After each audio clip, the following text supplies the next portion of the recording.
Name recognition அப்படின்னு போட்டிருக்கு. உங்களுடைய பெயர் அங்கீகாரம் பெறுகிறதா? நீங்கள் என்ன விதமான வாழ்க்கை வாழ்ந்து கொண்டிருக்கிறீர்கள்? கடைசியிலே உங்களுடைய பெயர் இந்த பூமியிலும் பரலோகத்திலும் ஏற்றுக்கொள்ளப்பட்டிருக்கிறதா?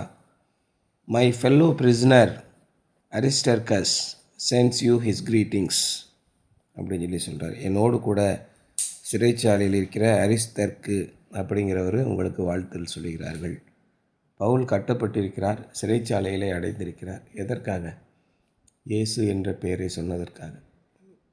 மிகவும் உத்தமனான வாழ்க்கை வாழ்கிறார். இயேசுவை உண்மையாக பின்பற்றியதற்காக சிறைச்சாலையிலே இருக்கிறார். Aristarchus was identified as Paul's fellow prisoner and also one of Paul's fellow workers.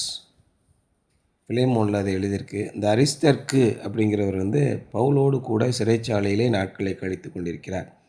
அதோடு கூட அவரோடு கூட ஊழியத்திலும் ஈடுபட்டவர்களில் ஒருவராக இருக்கிறார்.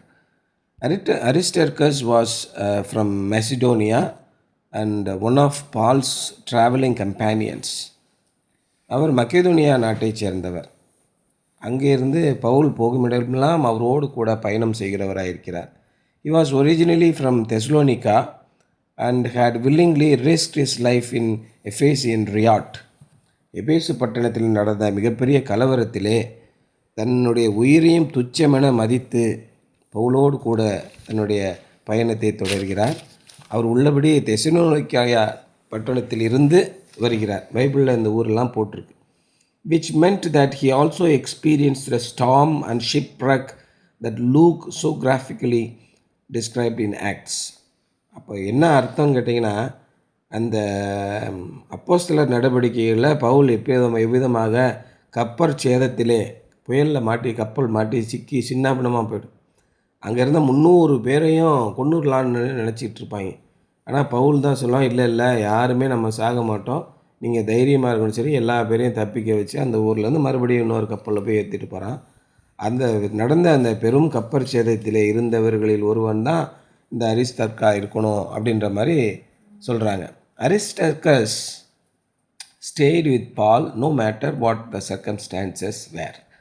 பவுலுக்கு என்ன நேர்ந்தது, எந்த விதமான சூழ்நிலைகள் இருந்தது, இதையெல்லாம் அரிஸ்டர்கஸ் கண்டுக்கவே இல்லை. எது எப்படி இருந்தாலும் நான் அவரோடு இருப்பேன் அப்படிங்கிறார். A riot in Ephesus, a voyage, a storm or even a prison. எபேசு பட்டணத்தில் நடந்த கலவரமாக இருந்தாலும் சரி, எப்பேற்பட்ட கொடுமையான பயணமாக இருந்தாலும் சரி, புயலானாலும் சரி, சிறைச்சாலையானாலும் சரி, பவுலோடு கூட தொடர்ந்து பின் சென்று கொண்டே இருக்கிறான். It is not likely that Aristarchus was an official Roman prisoner. ஆனால் எப்படி இந்த அரிஸ்டர்கஸ்ங்கிறவன் ரோம நாட்டு சிறை கைதியாக இருப்பதற்கு வாய்ப்பு அந்த அளவுக்கு இல்லை. Fellow prisoner probably means that Aristarchus shared Paul's confinement with him so that he could be a help and comfort to the apostle. இந்த அரிஸ்டர்கஸ்ங்கிற பவுலோடு கூட தன்னையும் சிறைச்சாலைக்கு உட்படுத்தி கொள்கிறார். ஏன்னா அவர் கூடயே நான் இருந்து அவருக்கு ஏதாவது உதவி செய்து அவருக்கு ஆறுதலாக இருக்கும்படி எப்படியாவது அவர் கூட இருந்துக்கிறேன் அப்படிங்கிற மாதிரி போய் இருந்தானா என்னங்கிறது ஒரு குழப்பமாக இருக்குது. He was a voluntary prisoner for the sake of Jesus Christ and the gospel. அவன் உள்ளபடி மிகப்பெரிய மத விரோத செயல்களை செய்யலை. ஆனால் தன்னார்வத்தோடு பரவாயில்ல, நானும் அவரோட கூட தான் இருந்தேன், என்னையும் சேர்த்து கைது பண்ணிக்கோங்க அப்படின்னு சொல்லிட்டு போய் அந்த இயேசு கிறிஸ்துவினுடைய சுவிசேஷத்திற்காக பவுலோடு கூட இருந்தோம்னா அவருக்கு ஏதாவது உதவி செஞ்சுக்கிட்டு இருக்கலாமே அப்படின்னு இவர் கூட போயிருக்காரு அப்படின்ற மாதிரி இந்த வரலாற்று ஆசிரியர்கள் யோசிக்கிறாங்க. Paul could not have accomplished all that he did apart from the assistance of his friends. Pavul இவ்வளோ காரியங்களை செய்து முடிக்கிறார் என்றால் அவருடைய நண்பர்களிடந்து அவருக்கு கிடைத்த அந்த உதவிகளினால இல்லாமல் நிறைய விஷயங்களை செஞ்சிருக்க முடியாது.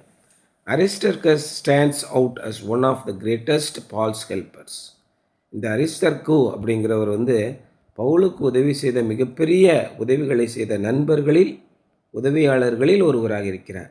He did not look for an easy task. ஆனால் அந்த வேலை ஒன்றும் எளிதான வேலையாக இல்லை. He did not run when going got tough. பயணம் மிகவும் கடுமையாக இருக்கும்போது கூட அதை விட்டுட்டு அவன் ஓடி போல. He suffered with Paul and labored with Paul. பவுலோடு கூட எல்லா கஷ்டங்களையும் அனுபவித்தான், பவுலோடு கூட கஷ்டப்பட்டு உழைத்தான் அப்படின்னு போட்டிருக்கு. இந்த அரிஸ்தர்க்குவை பற்றி எழுதியிருக்கு. இந்த அரிஸ்தர்க்குங்கிறவர் யாருன்னே நிறைய பேருக்கு தெரியாது. ஆனால் 2-3 இடத்துல அரிஸ்தர்க்குவை பற்றி எழுதியிருக்கு. அவருடைய வாழ்க்கையில் அவர் ஊழியத்திற்காக என்ன செய்தார் அப்படின்னா, பெரிய பெரிய பிரசங்கங்களை எல்லாம் செய்யலை, இல்லை பெரிய பெரிய கோயில்களை கட்டலை, சண்டே கிளாஸில் போய் பெரிய முன்னாடி இருந்து பாடல்களை பாடி ஆடி ஆண்டவருடைய வசனத்தை கொடுக்கணும். ஒவ்வொரு மனிதனுக்கும் இறைவன் ஒவ்வொரு வேலையை கொடுத்திருக்கிறார். நம்ம ஒவ்வொருவருக்கும் ஆண்டவர் ஒவ்வொரு வேலையை கொடுக்கிறார். நம்ம போய் போதகம் பண்ணணும்லாம் அவசியம் கிடையாது. நீங்கள் கிறிஸ்துவுக்காக வாழ்ந்து காண்பீங்க. சின்ன சின்ன உதவிகள் நீங்கள் என்ன செய்ய முடியும் யோசிங்க. இந்த அரிஸ்தர்க்கு என்ன பண்ணியிருக்காரு பார்த்தீங்களா? பவுலோடு கூட இருந்து அவருக்கு ஒரு பேச்சு துணையாக, சாதாரணமாக அவர் கூட ஒரு கம்பேனியனாக இருப்போம் அப்படின்னு நினைக்கிறார். எந்த சூழ்நிலை வந்தாலும் அந்த சூழ்நிலையிலிருந்து தன்னுடைய நோக்கத்தையும் தன்னுடைய வாழ்வின் அர்த்தத்தையும் அவர் விலகி போகவே இல்லை. இறைவனுக்காக நாம் ஒரு பணியை செய்ய ஆரம்பித்து விட்டோம் என்றால் ஒவ்வொருவருக்கும் ஒவ்வொரு பணியை கொடுக்கிறார். அதான் பவுல் கேட்குறார், எல்லாரும் தீர்க்கதரிசிகளா, எல்லாரும் குணமாக்கும் வரங்களை உடையவர்களா, எல்லாரும் போதகர்களா அப்படின்னு கேட்குறார். எல்லாருக்கும் எல்லா விதமான வரங்களையும் ஆண்டவர் கொடுப்பதில்லை. அதான் இன்றைக்கி மேட்டுப்பாளையத்தில் ஒரு ஐயர் சொன்னார்ல, ஆவியின் கனி 9 அது எல்லாருக்குமே உண்டு. அந்த ஆவியின் வரமும் ஒவ்வொருத்தருக்கும் ஒவ்வொரு வரத்தை தான் கொடுக்கிறார். அப்போ நமக்கு என்ன விதமான வரத்தை கொடுக்கிறார்? மற்றவர்களுக்கு இறைப்பணியில் ஈடுபட்டு இருக்கிறவர்களுக்கு துணை புரியக்கூடிய ஒரு பொறுப்பை உங்களுக்கு கொடுத்துருக்கிறாரா? இறைப்பணி எப்படி வேணால் நடக்கட்டும், எனக்கு என்ன அப்படின்னு இருக்கிறது நல்லதில்லை. நம்ம ஒவ்வொருவரும் நம்முடைய பங்கை செய்ய வேண்டும். இறைப்பணியிலே முழுமையாக ஈடுபட்டு கொண்டிருப்பவர்களுக்கு உதவி செய்யும். ஆண்டவர் உங்கள் மனதிலே ஒரு மனதில் ஒரு எண்ணத்தை உருவாக்குவார். நீங்கள் நல்லா படித்து நல்ல ஒரு உத்தியோகத்துக்கு நல்ல ஒரு நிலைக்கு நீங்கள் வரும்போது ஆண்டவர் உங்கள் மனதில் சொல்லுவார், இதெல்லாம் செய்யுங்க அப்படின்னு. அந்த இறைவனுடைய சத்தத்திற்கு கீழ்ப்படிங்க. ஆண்டவர் உங்களை மிகப்பெரிய இடத்துக்கு உயர்த்தும் போது நீங்கள் அவருடைய ஊழியத்திற்கு உங்களுடைய கைகளை நீட்ட வேண்டும். அதுதான் அரிஸ்தர்க்கு இங்கே செய்கிறார். நம்ம என்ன செய்கிறோம்? ஆண்டவருடைய ஊழியத்துக்கு எப்படி தாங்குகிறோம்? சின்ன சின்ன உதவிகளை நம்ம செய்யணும். அந்த பெயர் இயேசு கிறிஸ்துவனுடைய ஜீவ புஸ்தகத்தில் எழுதியிருக்கிறது. இங்கே யாருள்ள பேரெல்லாம் வருது இந்த கொலேசியர் 4ஆம் அதிகாரத்தில் பார்த்தீங்களா? பர்னமாவுடைய பிரதர் இனத்தான் ஆகிய மார்க் அப்படின்னு ஒருத்தர் வருது, அரிஸ்தர்க்கு வருது, ஒனேசிமு அப்படிங்கிற பேர் வருது இல்லையா? அப்புறம் இன்னொரு பேர் என்ன வருது? இப்படி எல்லாருடைய அந்த அர்கிப் அப்படிங்கிற ஒருத்தருடைய பேர் வருது. ஆகவே நிறைய பேரை சொல்லிட்டு வர்றார். யுஸ்து என்னப்பட்ட இயேசு, எப்பாப்ரா அப்படிங்கிறவர் சொல்கிறார். எப்பாப்ராவும் பவுலோடு கூட இருந்தவர். இது மாதிரி நிறைய பேர் பவுலோடு கூட இருந்த நண்பர்கள் நிறைய பேர், அவருடைய உதவியாளர்கள். அவங்களாம் பெரிய குணமாக்கும் வரங்களையோ அல்லது மிகப்பெரிய பிரசங்கங்களையோ 1000-2000 பேரை மாற்றினாரோ இல்லை செத்து போனவங்களை உயிரோடு கொண்டு வந்த இந்த மாதிரி அற்புதங்களையெல்லாம் பவுல் மாதிரி செய்யலை. பேதுருவோடைய மேலே இருந்த அந்த அங்கியை கொண்டு போய் செத்தவன் மேலே போட்டால், நோயாளிகள் மேலே போட்டால் அவங்க நோயெல்லாம் ஓடி போச்சா, செத்தவன் உயிரோடு வந்துட்டான். அந்த மாதிரி அநேக அற்புதங்களையெல்லாம் அந்த காலத்தில் அப்போஸ்தலர்கள் செய்தாங்க. அந்த அளவுக்கு பிரபலமான வேலைகளை எல்லாம் செய்யலைன்னா கூட அந்த அப்போஸ்தலர்களும் துணை புரியக்கூடியவர்கள் நிறைய பேர் இருந்தாங்க. நம்முடைய வாழ்க்கையில் நம்ம இன்றைக்கி என்ன உலகத்தில் நடக்குதுன்னா, எல்லாரும் பிரசங்கிகளாக ஆகிவிட வேண்டும், எல்லாரும் மைக்கை பிடிச்சி டிவிக்கு பேட்டி கொடுக்கணும், எல்லாரும் முன்னோடி தீர்க்க தரிசிகளாக இருக்கணும்னு நினைக்கிறாங்க. இறைவனுடைய செயல்பாடு நம்முடைய வாழ்க்கையில் என்னவாக இருக்குது அப்படிங்கிறத யோசிக்கிறதுக்கு நேரமே இல்லை. நீங்கள் இறைவனுடைய செயல்பாடு என்னுடைய வாழ்க்கையில் என்ன என்பதை யோசிக்க எப்பொழுது ஆரம்பிக்கிறீர்களோ அப்பொழுது அவர் ஒவ்வொன்றாக வெளிப்படுத்துவார். நீங்கள் இறைவனிடத்தில் கேட்க வேண்டிய பாரத்தையும் சுமைகளையும் உங்களுடைய மனசில் கொடுப்பார். நம்முடைய சர்ச்சில் வேலை பார்க்குறதுக்கு நிறைய ஆட்கள் இல்லை. அந்த எண்ணம் எப்பொழுது உங்கள் மனசுக்கு வருதோ அப்பொழுது அதை குறித்து நீங்கள் ஜெபிப்பீர்கள். ஆண்டவரே, உமக்காக ஊழியம் பண்ணுறதுக்கு நிறைய பேர் இல்லையே. சின்ன சின்ன உதவிகளை செய்வதற்கு எல்லாரும் நம்பர் 1 இருக்கணும்னு பார்க்குறாங்க. யார் அதை பெருக்கிறது, யார் அதை துடைக்கிறது, யார் டேபிள் எடுத்து போடுறது, யார் சேர் எடுத்து போடுறது, யார் ஏதோ ஒன்றுக்கு போய் ஓடி போய் ஒரு டீ வாங்கிட்டு வர்றது, சின்ன சின்ன உதவிகளை யார் செய்வது? எல்லாரும் மேலே பெரிய வேலைகளை செய்வாங்க. ஏன்னா எல்லாரும் உயர்ந்தவர்கள், இப்படி தான் நினைக்கிறாங்க. நமக்கு அப்படி கிடையாது. நம்ம ஒவ்வொருவருக்கும் ஆண்டவர் ஒரு ஒரு பணியை கொடுத்திருக்கிறார். கர்த்தருடைய ஆலயத்திலே எவ்வளோ தாழ்மையான பணியாக இருந்தாலும் அதை நம்ம செய்யணும். அப்பொழுது நம்முடைய பேர் எங்கே இருக்கும்? அதான் இன்றைய தலைப்பு என்ன போட்டிருக்கு? Name recognition. நம்ம ஆண்டவருடைய பார்வையிலே நல்ல பேர் வாங்கணும், மனிதருடைய பேரில் இல்லை.